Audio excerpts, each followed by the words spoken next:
Esta é a história do Pedro, um típico universitário brasileiro. No auge de seus 20 anos, se define como um cara legal, curte séries e música eletrônica. Namora há 3 anos e tem um cachorro chamado Boris. Pretende até o final do curso de ADM fazer um intercâmbio no Canadá e, ao terminar a faculdade, talvez se especializar em marketing. Hoje é um dia especial na vida do Pedro. Ele está prestes a ingressar em uma renomada organização multinacional, o que vai fazer toda a diferença na sua carreira.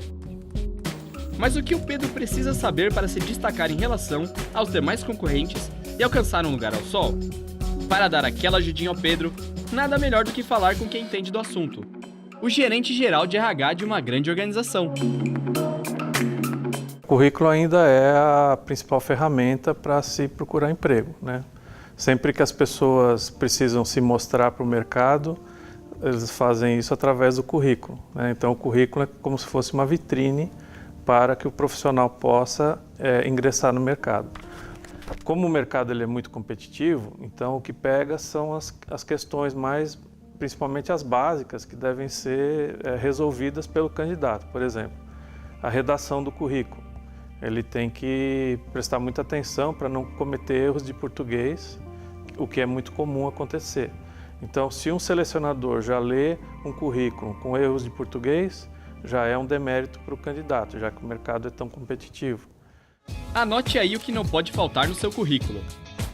Dados pessoais. O passo inicial é dar suas informações pessoais, tais como idade, endereço e contatos, inclusive as redes sociais, pois muitos empregadores as procuram.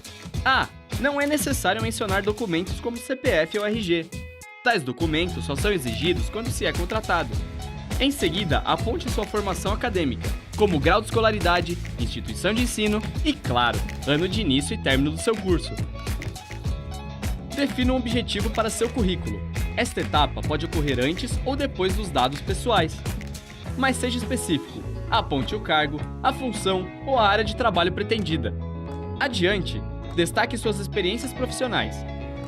A ordem é sempre do trabalho mais atual para o mais antigo. E os candidatos devem destacar o nome da empresa, o período de permanência, o cargo e as principais atribuições exercidas. Também vale a pena destacar as atividades que você desempenhou e que resultaram em retorno financeiro, institucional ou de relacionamento com o mercado. Idiomas. Nível básico não rola. O idioma só deve ser mencionado se for a partir do nível intermediário. E não vale mentir. Afinal, a entrevista na íntegra ou parte dela pode ser na língua estrangeira indicada por você.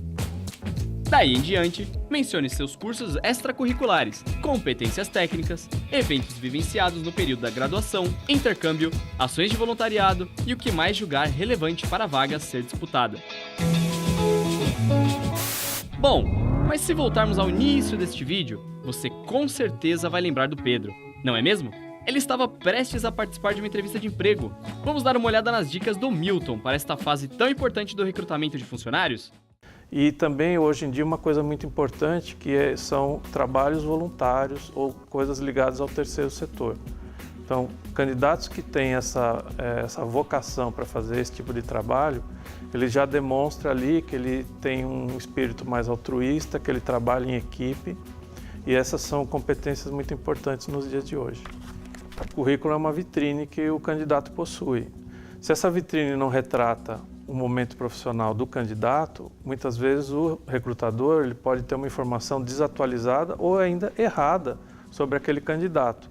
E isso não vai favorecer em nada se aparecer uma oportunidade onde aquele profissional possa se encaixar. Então, tem que manter atualizado, com certeza.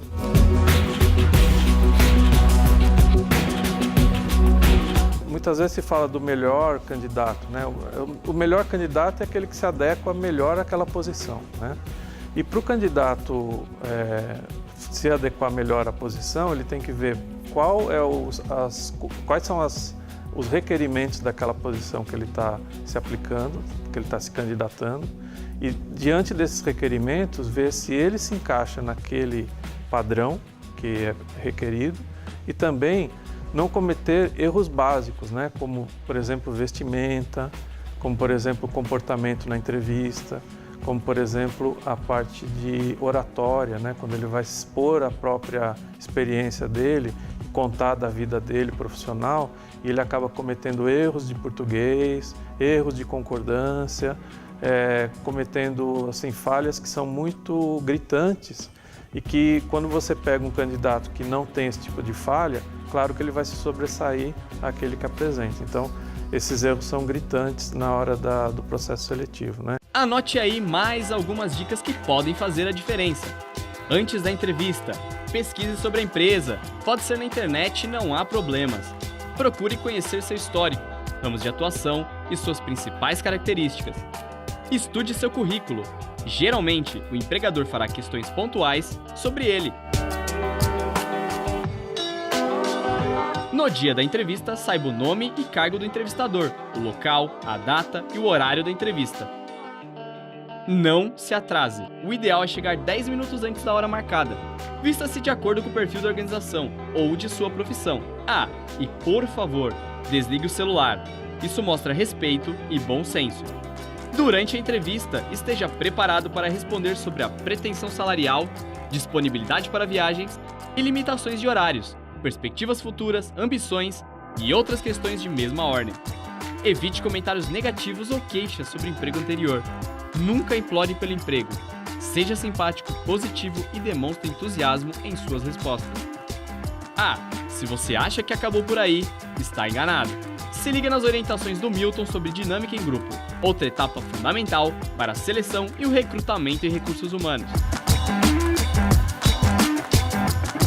Na dinâmica de grupo, o recrutador e o selecionador eles vão montar uma dinâmica adequada para observar características daquele grupo e características individuais que vão melhor se encaixar para aquela vaga. Por exemplo, se uma vaga pede uma pessoa que seja muito analítica, concentrada, etc., na dinâmica de grupo, eles vão propiciar esse ambiente e a pessoa vai demonstrar ali quem tem mais aderência a esse tipo de comportamento.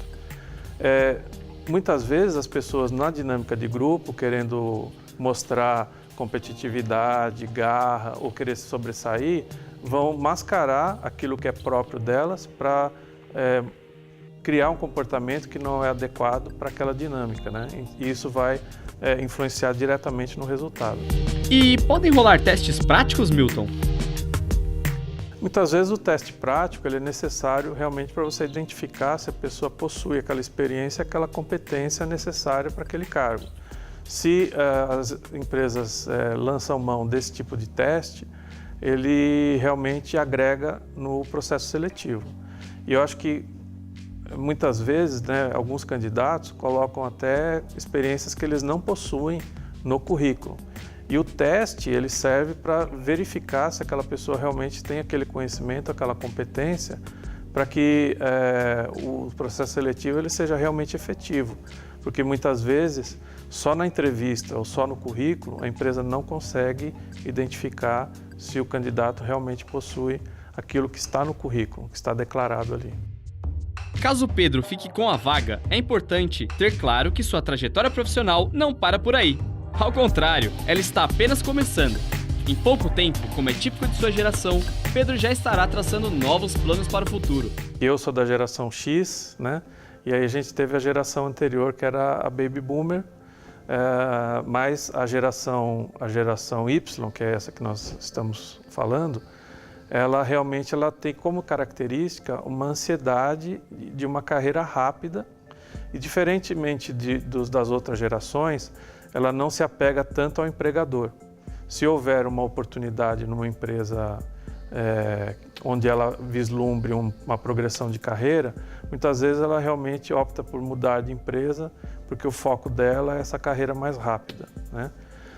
O que eu vejo hoje é que nós, como empresas, temos que saber lidar com esse tipo de geração, né? O que nós podemos fazer com isso? Você ter plano de carreira dentro da empresa, propiciar oportunidades de desenvolvimento para as pessoas, para que elas possam usar a empresa como mola de desenvolvimento profissional. A gente não pode só se ater, nesses casos, a simplesmente promoção ou uma carreira rápida. Existem outras coisas que a empresa pode fazer para reter esses talentos da geração Y, né? E esses itens que eu citei, eles são muito importantes para que as pessoas se sintam valorizadas dentro da empresa e vejam que existe oportunidade de crescimento. Isso é o mais importante. Mas o oposto pode acontecer? E a vaga tão sonhada por Pedro não se encaixar no seu perfil? Neste caso, vale a pena ainda manter contato com a empresa, Milton? Com certeza, porque quando existe um processo seletivo e o candidato não é escolhido, muitas vezes é por um detalhe ou ele ainda tem características importantes para uma outra vaga.